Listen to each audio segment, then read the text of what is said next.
Auzubillahiminash-shaytanir-rajim. Bismillahir-rahmanir-rahim.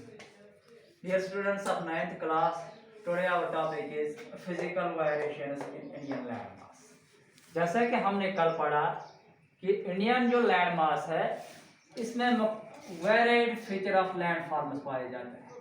Varied land form इसमें almost every type, जैसे कि मैंने आपको बोला माउंटेन्स भी है, डिजर्ट्स भी है, प्लैनेट्स भी है, वाटर बॉडीज भी है, आइलैंड्स है. हर किस्म के लैंड फॉर्मर्स ये जो इंडियन लैंड मास है इसमें पाए जाते हैं.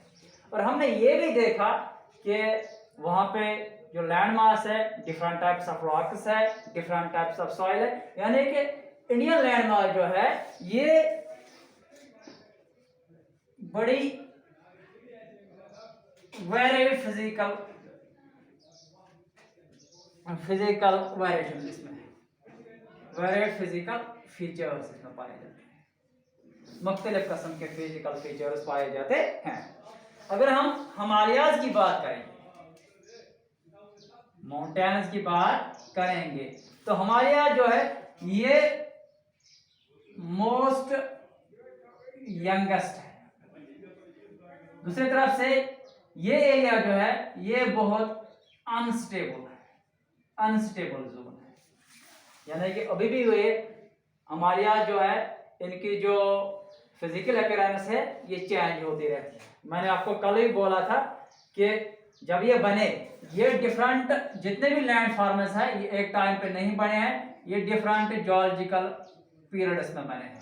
डिफरेंट जियोलॉजिकल पीरियड्स में बने हैं ड्यू टू एंडोजेनेटिक फोर्सेस, यहाँ में कहते हैं internal moments of the earth. लेकिन जब ये बन गए तो इनके जो फिजिकल एंड जो आउटर सरफेस है वो भी लगातार कॉन्स्टेंटली तब्दील होती रहती है. किससे? एक्सटर्नल फोर्सेस से, जिनमें आपने कल बात की. मैंने आपको बोला एरोजन है, वेदरिंग है और बाकी जो है. तो हम हिमालय की बात करेंगे, लेकिन मेन फीचर जो इंडिया के हैं, अगर हम हिमालय की बात करेंगे, मोस्ट यंगेस्ट है, मोस्ट अनस्टेबल जोन है, यूथफुल टोपोग्राफी है इसकी. यानी कि जितने भी टॉप फीचर्स है वो सब किसमें है? नौजवानी के आलम में है, बिल्कुल जवान दिखाई दे रहे हैं और यानी कि अभी भी वो बढ़ रहे हैं. इसी तरह है फास्ट फ्लोइंग रिवर्स है, यानी कि ये हिमालय का कैरेक्टर है. हिमालय जो है यानी कि मोस्ट यंगेस्ट, हम इंडिया की लैंड मास की बात करेंगे. इसी तरह इसके बरक्स अगर हम देखेंगे तो हमारे पास पेनिनसुलर प्लेटो है जो सबसे ओल्डेस्ट लैंड मास है. यानी कि हिंदुस्तान का जो मेन लैंड मास है इसमें दुनिया का नौजवान तरीक ये लैंड मास भी पाया जाता है, ओल्डेस्ट भी पाया जाता है. यानी कि दोनों इसमें पाए जाते हैं. और ये जो है ये मोस्ट स्टेबल जोन है. कौन? पेनिनसुलर प्लेटो. यानी कि दोनों तरह के पाए जाते हैं.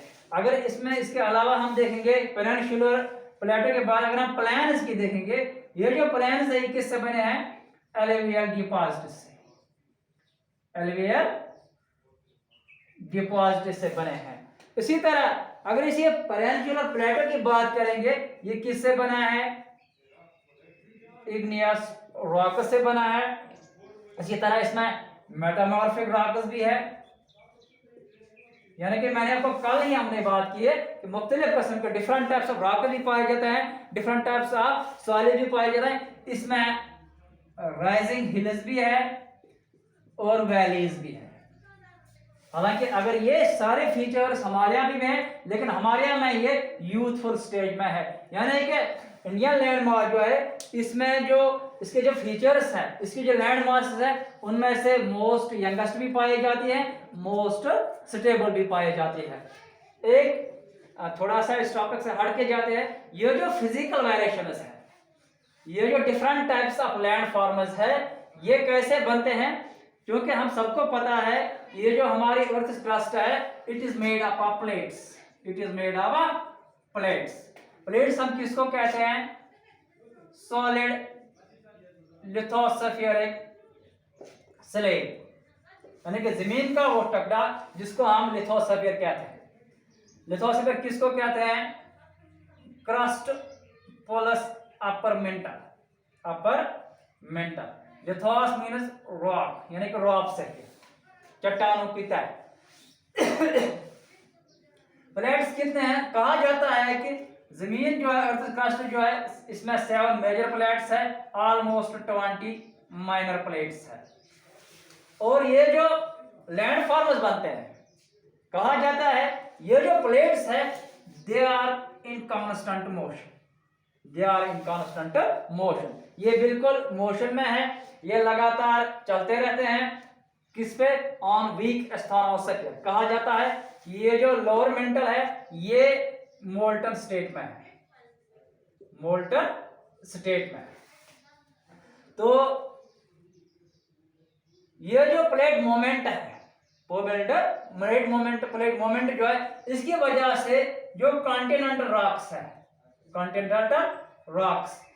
ये कॉन्टिनेंटल रॉक्स में स्ट्रेस आता है, जिसकी वजह से ये इसमें फोल्डिंग भी हो सकती है, जैसे हिमालय माउंटेन बने हैं, फॉल्टिंग भी हो सकती है, या वोल्केनिक एक्टिविटी भी हो सकती है। और ये 3 चीजें जिसको हम इंटरनल फोर्सेस कहते हैं, यही इंटरनल फोर्सेस, ये मोमेंट ऑफ द प्लेट्स के रिजल्ट, किसमें ये रिजल्ट, जब ये मोमेंट ऑफ प्लेट्स जब हो जाता है, तो ये मोमेंट ऑफ प्लेट्स में से क्या फोल्डिंग या फॉल्टिंग या वोल्केनिक एक्टिविटी हो जाती है, इससे नए लैंड फॉर्म्स वजूद में आते हैं। और जब नए लैंड फॉर्म वजूद में आते हैं, ये बनते हैं, इसके बाद इस पे काम करना, इसके जो बाहरी तय है, इसकी जो अंदरूनी तय है, उस पे एक्सटर्नल फोर्सेस, जैसे कि मैंने आपको कल बोला एरोजन है, वेदरिंग है, तो ये इस पे काम करना चाहिए। ये इसको यानी कि थ्रू आउट द टाइम ये जो लैंड फॉर्म्स है, हमेशा ये इसकी जो मॉडिफिकेशन होती रहती है, ये लगातार मॉडिफाई होते रहते हैं। और प्लेट्स हमारे पास 3 किस्म के हैं।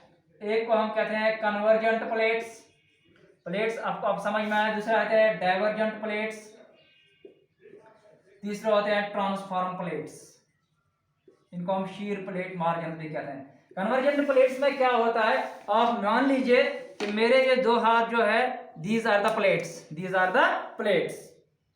अगर ये प्लेट्स एक दूसरे की तरफ आएंगे, क्योंकि ये मोमेंट में है, और एक दूसरे की तरफ आए, तो हम कहते हैं इनको कन्वर्जेंट प्लेट्स। क्या कहते हैं? एक दूसरे के साथ टकराएंगे, हम कहते हैं कन्वर्जेंट, एक दूसरे की तरफ आ रहे हैं। दूसरी तरफ अगर एक दूसरे के साथ होंगे, एक दूसरे से दूर भागना शुरू करें, तो हम कहते हैं डाइवर्जेंट प्लेट्स। क्या कहते हैं? Divergent plates. तीसरा मोमेंट जो है वो इस तरह का मोमेंट है, ये एक दूसरे के साथ पैरेलल चलते हैं, इसमें न क्रस्ट फॉर्म होता है न डिस्ट्रॉय होता है। पहले में जो कन्वर्जेंट में होता है उसमें डिस्ट्रॉय होता है, और जो डाइवर्जेंट है उसमें क्रस्ट बनता है, इसमें न क्रस्ट बनता है और न डिस्ट्रॉय होता है। और ये जो मोमेंट ऑफ प्लेट्स है, इसी की वजह से ये जो वेरिएशनल लैंड फॉर्म्स है, चाहे इंडिया हो या कोई भी मुल्क हो या जमीन का कोई भी हिस्सा हो, जहां पे आपको वेरिएशंस दिखेंगे किन में, इन लैंड फॉर्म्स में, क्योंकि एक तो इंटरनल मोमेंट्स होते हैं जिससे लैंड फॉर्म्स बनते हैं, उसके बाद एक्सटर्नल फोर्सेस है in the form of erosion, weathering, जो इसको लगातार इसकी तारी सजा को तब्दील करते रहते हैं। इसलिए जो इंडियन लैंड मास में फिजिकल वेरिएशंस, यानी कि जो जिस्मानी ये तब्दीलियां आ रही है, खासकर जोग्राफियाई तब्दीलियां आ रही है हिंदुस्तान की लैंड मास पे, जो इसके मुख्तलिफ फीचर्स है, चाहे हिमालय है, पेनिनसुलर प्लेटो है, प्लेन्स है, या हम कोस्टल एरियाज की बात करेंगे, तो ये लगातार जो तब्दीलियां आ रही है, ये जो वेरिएशंस इनमें आ रही है, this is because of this plate moments as well as this external forces. आज के लिए इतना ही, बाकी वसल्लम।